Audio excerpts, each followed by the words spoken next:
అవిశ్వాసం వచ్చేసిందేమో, అవిధేయత వచ్చేసిందేమో, భయభక్తులు లేని జీవితం వచ్చేసిందేమో, ఇజ్రాయేల్ ప్రజలు చెడిపోయిన రీతిగా మన జీవితం, ఆత్మీయ జీవితం పాడైపోయిందేమో, ఆ యొక్క ముద్ద చితికిపోయామేమో, ఆయన చేతుల్లో పనిచేయ ఒక మంచి పాత్రగా దేవుడు చేస్తాను అంటే మనం వద్దనుకొని జారిపోతున్నామేమో, చెక్ చేసుకో అని దేవుడు సంఘంతో మాట్లాడుతున్నాడు. నీ నా జీవితంలో గమనించుకోవాలి, అవిశ్వాసము నీ జీవితంలో రాజ్యం వెళుతుందేమో, నిరాశ నీ జీవితంలో రాజ్యం వెళ్తుందేమో. గుర్తుపెట్టుకోండి, దేవుడు చెప్తున్నాడు, నువ్వు చెదిరిపోయిన ముద్దవి. చెదిరిపోయిన ముద్ద చూసారా?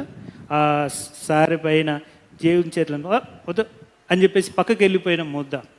ఆ ముద్దను తీసుకొని దేవుడు మళ్ళీ ఏం చేస్తాడంట చూడండి, 4వ వచనం రాయబడింది, కుమ్మరి జిగటమంటితో చేయించిన కుండ వాని చేతిలో విడిపోగా ఇంతవరకు ఆ జిగటమన్ను మరలా తీసుకొని కుమ్మరి తనకు యుక్తమైన దానితో మరి ఒక కుండను చేసెను. అంటే దేవుడు ఏం చేశాడంట, ఒకవేళ అవిశ్వాసంలో భ్రష్టత్వంలోకి వెళ్ళినా, ఒకవేళ నువ్వు పడిపోయిన స్థితిలో ఉన్నా, దేవునికి ఆప్షన్స్ ఇస్తున్న వ్యక్తి అయితే, నీకు అనుకూలమైనప్పుడే నువ్వు భక్తి జీవితం నువ్వు కలిగి ఉన్నట్టయితే దేవుడు మరొకసారి నీకు ఆప్షన్ ఇస్తున్నాడు, మరొకసారి నీకు అవకాశం ఇస్తున్నాడు. ఏమంటున్నాడు చెప్పాలి, మరలా ఆ మట్టి ముద్దను తీసుకొని సారె మీద పెడదామంటున్నాడు. ఆ మట్టి ముద్దను తీసుకొని సారె మీద పెట్టి ఏం చేస్తాడంటే దేవుడు మరలా మంచి పాత్రగా చేస్తాడు. ఇదివరకున్న పాత్రలా కాదు, ఇదివరకు ఏదో దేవుడు ప్లాన్ చేసి ఉంటాడు, అయితే ఆ పాత్ర చెడిపోయింది.